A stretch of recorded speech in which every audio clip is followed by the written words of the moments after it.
Welcome, travelling friends of Australia. We are Willem and Anneke, and we hope you enjoy this episode of our podcast, where we have a chat to other travellers and give them the opportunity to tell their stories and share the tips that they've learned along the way.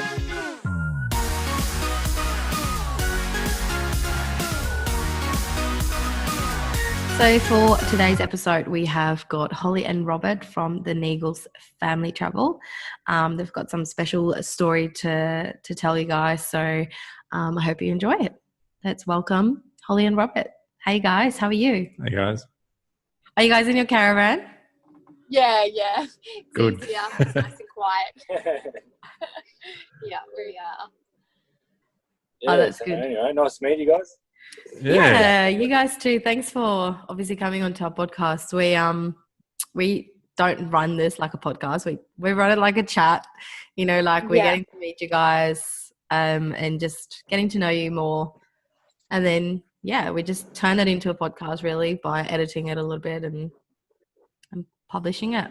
So just be relaxed and just tell us your story. So we might kick it off with like you guys telling us a little bit more about you guys. So who's Hollie and Robert? Yeah, well, we've been together for 17 years. So we met, I was grade 9, he was grade 10. And so we've been, so it's been a while. We've been married for 6 years and we've got a boy and a girl, aged 7 and 8 now. And we have a business. So we're pretty busy all round, actually. So that's about us. You're a director in the company, but a boilermaker by trade, and my background's marketing. So Okay, what sort of business have you got? So it's an engineering company. So we specialise in certified fabrication. So it's anything from mining to on-road to rollout protection systems that you see, them trucks that have got the big bars sticking out over the top of them. So that's the sort of stuff that we do. We've got a couple of little sideline things, like we started developing like your big smokers, your American-style smokers. Oh, yeah. So we've got that as, a bit of a sideline thing. That was like a bit of an e-commerce platform business that we sort of just kicked to test pretty the much waters. Rob couldn't find one big enough, so he built one. And then it took off. And then other people wanted them, so he designed it. He does design as well, so he designed it and built it, and then it just went from there. So keep him busy. Awesome. So the business in itself, that was that's last 6 years. That's been very demanding, and that's probably what's driven us to want to go out and try and get away and try and enjoy life. It's been pretty full on. Like we purchased that business in the middle of a downturn. And in 2014, we had 5 people, and now it's sort of grown to 40 employees. So wow. It's still going along anyway. Yeah, so, it's going good. Yes. Wow. So I guess the reason we started to travel is a big one. I guess the next question. So for us, I've obviously told you guys a little bit through text, but for us, it's really come into play about spending some quality time together. For us, not with the business, but also my health. So 2 years ago, I've got ulcerative colitis, which is kind of similar to Crohn's disease. And 2 years ago, all my medication stopped working. So they tried me on something else, which then one night I became paralyzed from my head to my toes.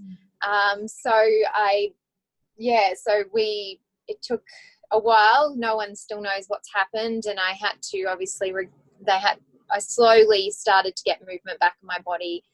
And then I obviously had to learn to sit, stand, walk again, working with a walking frame with, little kids is nothing your mum's meant to be superhero. So, and since then, 2 years on, so that was 2 years ago. And since then now I suffer from really bad fatigue. So, it comes back on, so I can be bedbound for days. And then all of a sudden I can do everything again. And then it's kind of lately it's getting worse. So I think that's really prompted us to really, with the business, it's taken up so much of our time. We really want to have some quality family time in case this does keep getting worse, I guess. And it just made us reevaluate our lives and what's important, which is us spending as much time and documenting as much time as we can with our 2 little kids. You know, they'll only think we're cool for so long, so we need to make the most of it now. And getting away is you know, a huge thing. We've just bought the caravan. It all happened so fast. You know, we've been looking for years, and we had a massive hailstorm up this way, so we bought it at an auction for really cheap. Wow. And it's already brought us closer. With the kids, we try and go every weekend, and then we'll go holidays, and then in the near future, hopefully, we can then do the full lap, which is our dream. So yeah, that's us, but that's our story. I think we're all like speechless. Yeah, wow, that must have been a big thing to go through, not just for yourself. I know, but probably for your kids and your husband as well. And at such a young age, Wow. Yeah, I think for us, like I always remember my mum as a super mum, superhero. She was never sick, but for them, we hid it for a while when I used to get sick, but now we just have to be honest with them, because mummy can't take them to school some days and mum can't pick them up, so we have to explain it a little bit, which is hard for them. They still remember it because it was our daughter that found me on the ground. So it's still a big thing, but I think making these memories is going to outlast the bad, and showing them how amazing our country is. Not to give up. There's so much to see. Yeah, so much to see, so much to do, and just, realise that, I guess, love in the 4 of us is the main thing, and we're in a beautiful country and able to travel. We're in Queensland, so we can still travel. Yeah. So it's great at the moment. Yeah, that's good. Yeah, that's awesome. Yeah. So tell us a little bit about your setup. So you've got, obviously, the caravan, and what are you using to tow it? So we got a Nissan, so a Y62. So the V8 Land Cruiser. So V8 Patrol. We know them. Toyota people, and we change. So it's. We actually picked them up really cheap. So we bought them in 2016. Pretty much when there was a big downturn, and everyone was really scared of petrol and all that sort of stuff. So when we looked at a fair few cars, and we looked at your 200 series Sat, and that's the greatest car, but she's $100,000. So we sort of slapped out of that and went, right, let's get to reality. So then we sat in the Prados, and they were really tight, like, trying to fit in them. And then it just came out of nowhere. So let's go up to Nissan. And I've always been a cruiser sort of guy, and let's jump in and go sit there. And then we sat in there and we took them for a drive. It's so spacious. Yeah, so much room. Like, we can sit.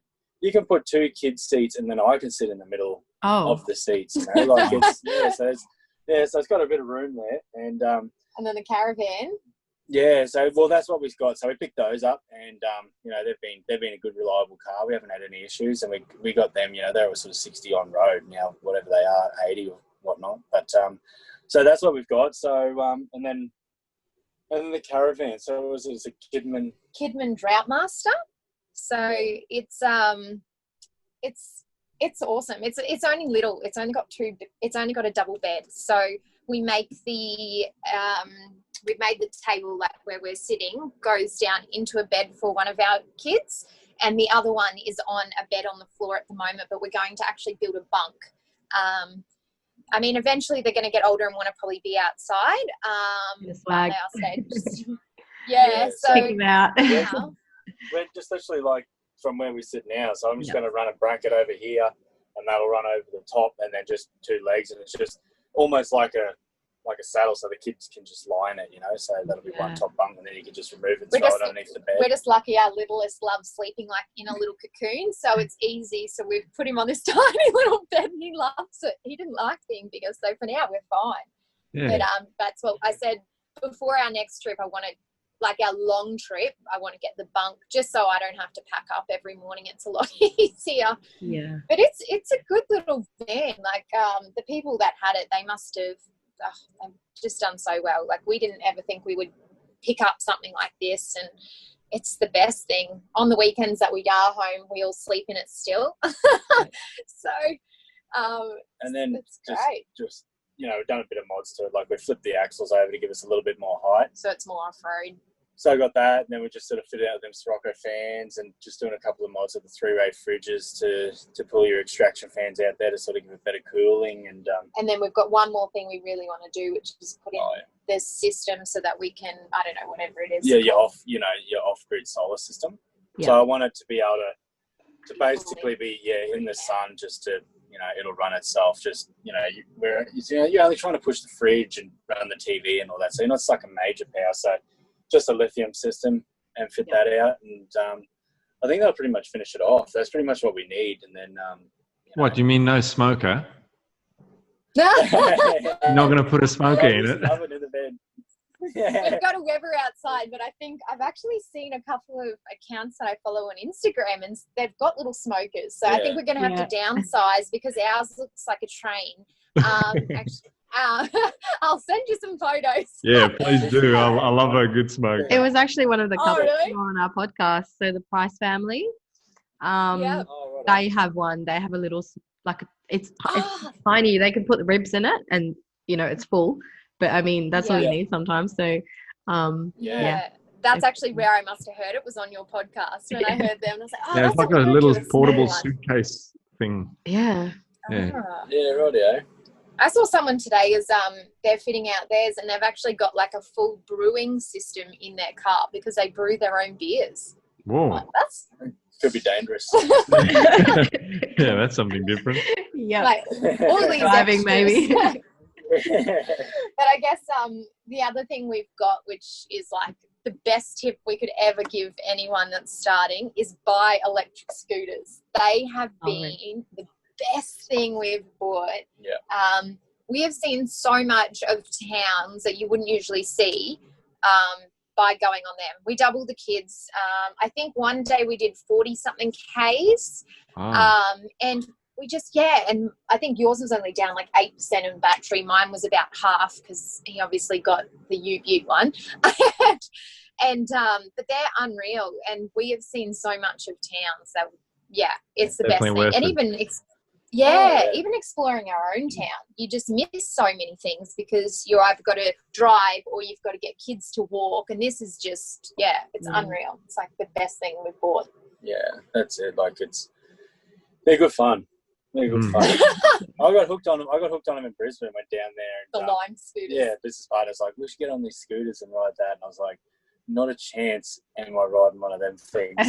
And then after that, I become addicted to them. I can't get enough of them. We're known to be the little scooter gang now. They're so cool. Except we had a stack on the weekend, my son and I, but that was all right. I got him to the grass, so. Yeah, so you just, you go to a lot of places, but like, let's face it, you don't want to be walking around 40 kilometres exploring everywhere. These things you just zoom around, you can just get the best of everything. So and they're semi-off-road, so we just go down tracks. And like my son's scooter, so I just break that down, just fold it up, and then it fits into a backpack, and then we scooted along, and then we end up finding a skate park and set it up, and then off he goes and has a ball. Yeah. So, they're good fun. We'll be the travelling family that's visited every skate park and horse available. Awesome. But so that's about everything for us. But we just hope soon, fingers crossed, that we can get this lap in. We just can't wait. We should be like you guys as well.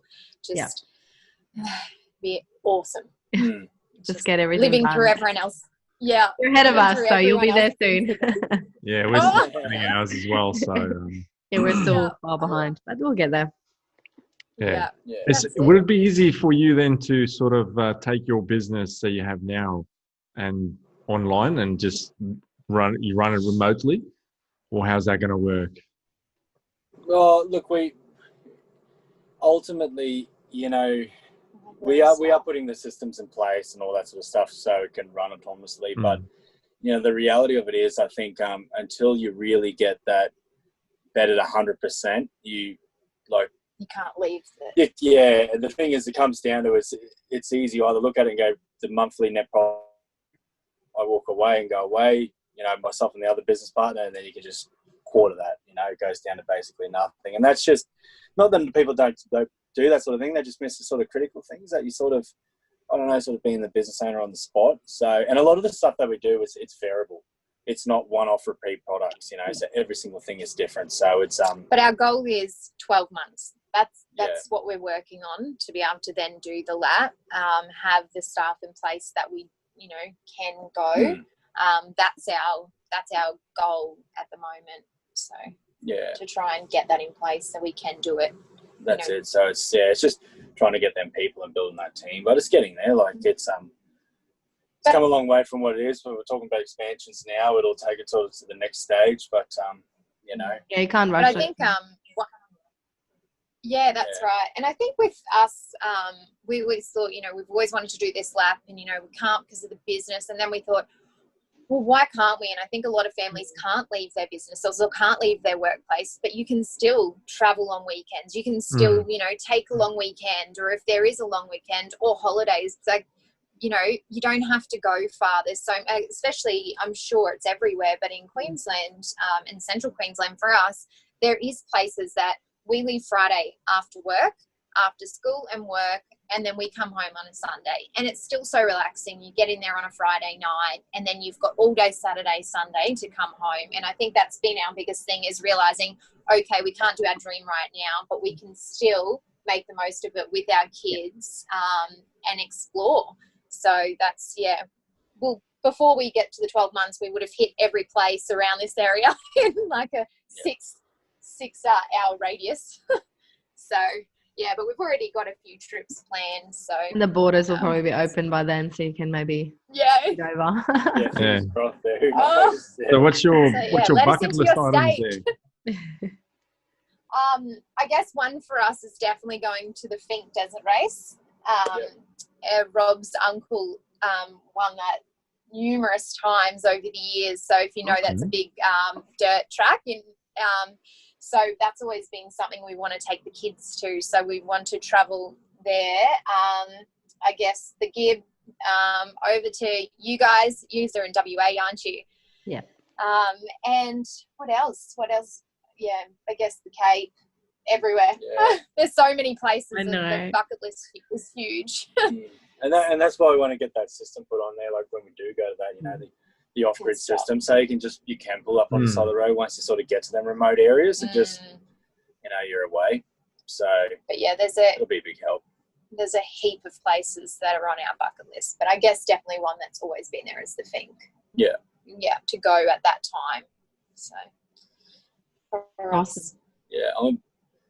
But I guess, and then places I guess we love around here is definitely, I don't know if you've heard of Great Keppel Island, is incredible, and that's literally at our doorstep. So wow. So it's unreal. It's beautiful. So we're definitely lucky we've got that there. And another place we love to visit is Cairns. Is just one place that we absolutely love, especially the park there. The kids love it. It looks like paradise. From seeing obviously the other families, it literally looks like paradise. It's warm weather, and it's like palm trees everywhere, and the beaches are beautiful, and and then there's waterfalls everywhere as well. Like it's like a bit of both worlds. So But I think it's like as soon as you go into like Instagram, for example, like I was like, my bucket list just keeps growing because I keep seeing all these other families, and I was like, I never thought of this place, and then that one goes down, and like I never heard of this, and then the list just goes on and on. That like, man, we're going to need more than a long time to get around this lap. And it's good to also then look at, when you get that off-grid system, that some of those places you can only go secret, and that people share. You can only go there if you have a full setup, and you're self-sufficient. So that'd be good for you guys. Yeah, definitely. Yeah, that'd be good. So it's it's just battle on, and then as it gets closer, right? That's about it.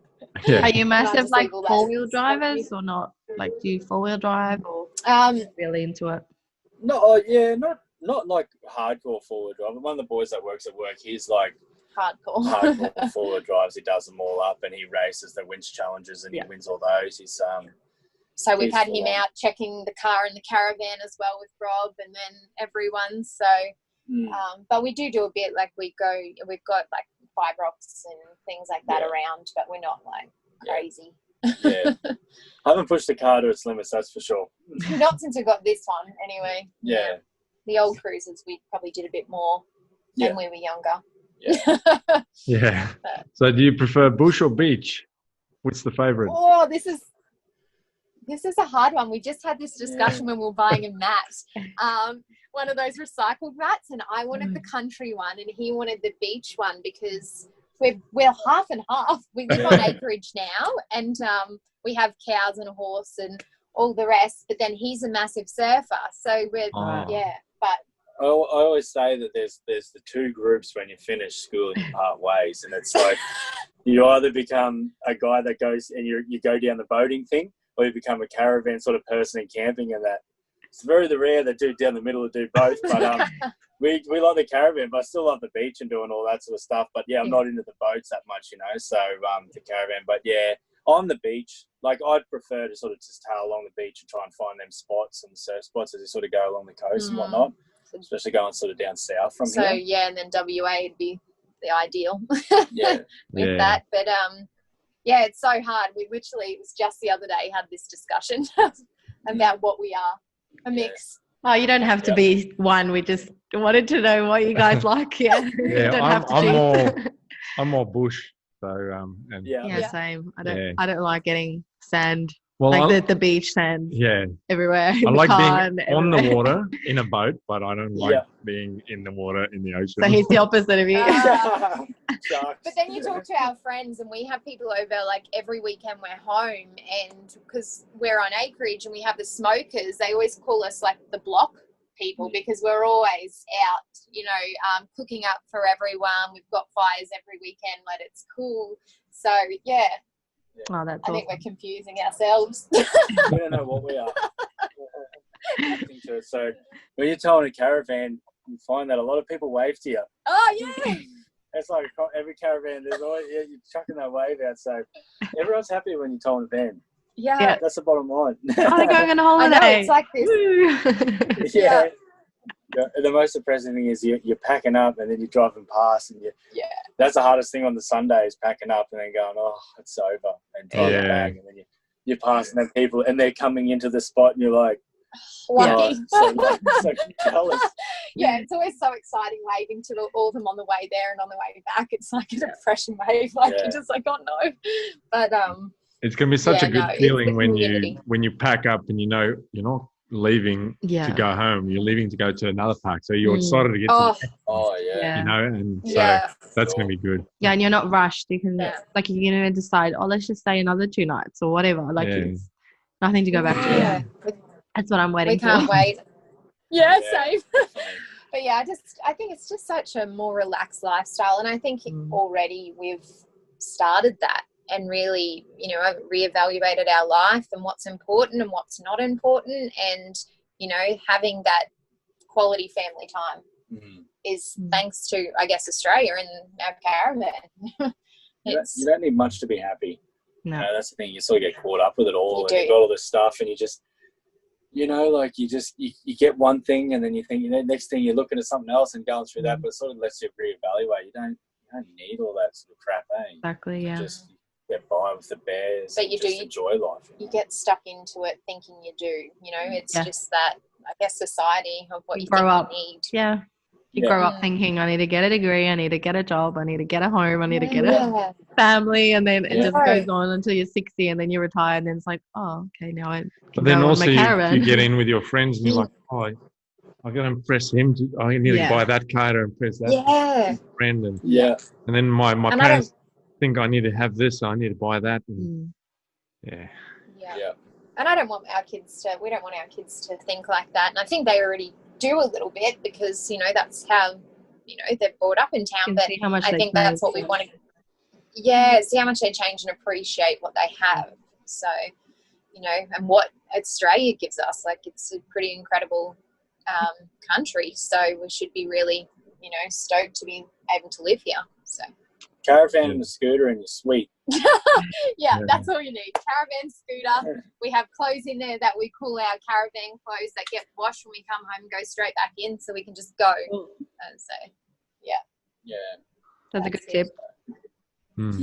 That's what we sort of got to set up now. It took a bit, but it's getting it, just chipping away at it. So now it's ready to go. It's just put a bit of food in there and jump in and go. And that's what, we even thought about getting it, having a caravan and then maybe hiring it out, sort of when we're not using it, but then so it defeats the purpose. If you're trying to zip away, we're zipping away on the weekends. It's just got to be set, ready to rock and roll. And no muck around. That's sort of where we're at now. It's just get in and go. Oh, there's one other hot tip we have that we is the two ways. They're bloody brilliant. Yes. So to reverse in, although I'm still hopeless, and gosh, don't ever get me to reverse or to give directions. But also we found with the kids, I mean, they're 7 and 8, so they're still quite close to us, but they want to go a little bit further that's safe. So we just give them the two-way, and that way we can keep checking in with them if we can't see them. And also our daughter's, her anxiety is pretty high, so it's like a little safety net for her as well. And we still can see them from the distance, but it gives them a bit of freedom too. So that's another thing that we've, other than the scooters, that's the other thing that we've really liked. So yeah. Once you get some friends on the road, you can give them one, and you can talk to each other while you're driving. Oh, look at that place. They'll probably have their own. Yeah, that's what we did with our last trip. So like it was pretty much all of my family that went with, and everyone had a radio in the car. So, we'd be just chatting while we're like driving and stuff. So yeah, that's cool. Yeah. So funny because we all have phones, but it's something about the radio. It's different. It's different. I prefer two-way than a phone. Easier to switch off. Yeah. So any advice that you guys would give someone that wants to start living this life, either if it's just weekends going away or, doing the full lap, any advice for them? I guess for me, it's just do it. I think it doesn't matter what stops you. For us, stopping us as a business, we've got 2 kids in school, but we're still making the most of every weekend to do it. So whether it's a tent, a camper trailer, or a caravan, I say just go and do it. There's only one life, and if COVID's taught us anything, it can stop. So just go. Yeah, and you don't need to wait to try and get a $60,000-$80,000 van. You don't need that. Like, you can realistically, you got a car, you just slap a sleeping bag in the back of it and a tent, go with the kids and do that. Like, you can still enjoy it without having to spend a fortune. So that's what we're at. Like, the last 3 years previous to this, we'd drive up to the Jayco factory, have a look at up in Mackay, and then have a look at their base stations and go, yep, get a quote each year. We want this with all the extras in it. Then we get it back and go, wow, how good would that be? And then we just do it again the next year. Nothing happens with it. So, and so, you get sort of caught up in that. And then between getting this one, we jagged this one. It was, it wasn't like you look at it and think, oh, it's just got a single bed. We wouldn't even have gone near it. But the reality of it is, you make it work. Twin bed, we just built a couple of bunks in there and we're away. That's it, So it's. I think biggest advice is anyone can make it work. And just switching off from the grind of the week has been the best thing for us and the kids, and actually spending that quality family time. So just do it. It's unreal. And we can't wait to do it full time eventually one day. Pretty much the last one is just how our listeners and our followers can find you guys. So where they can find you on Facebook or Instagram or.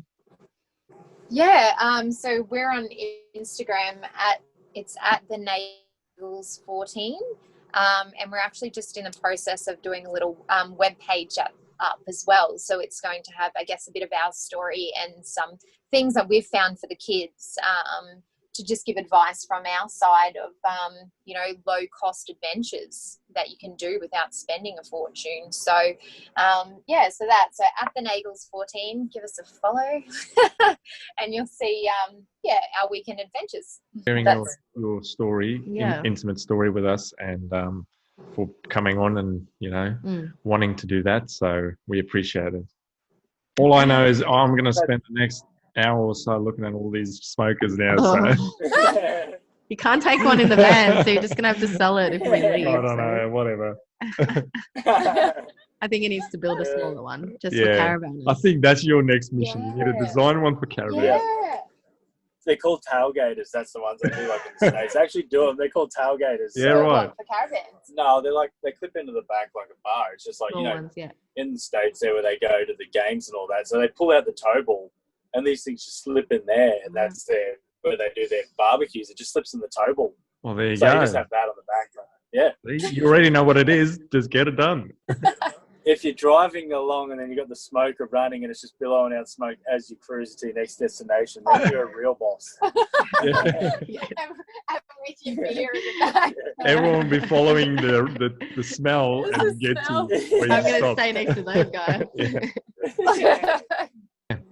All right. No worries. Thank you. Thank you. Lovely to meet you both. Yes, You you too. guys. Thanks, guys. See ya.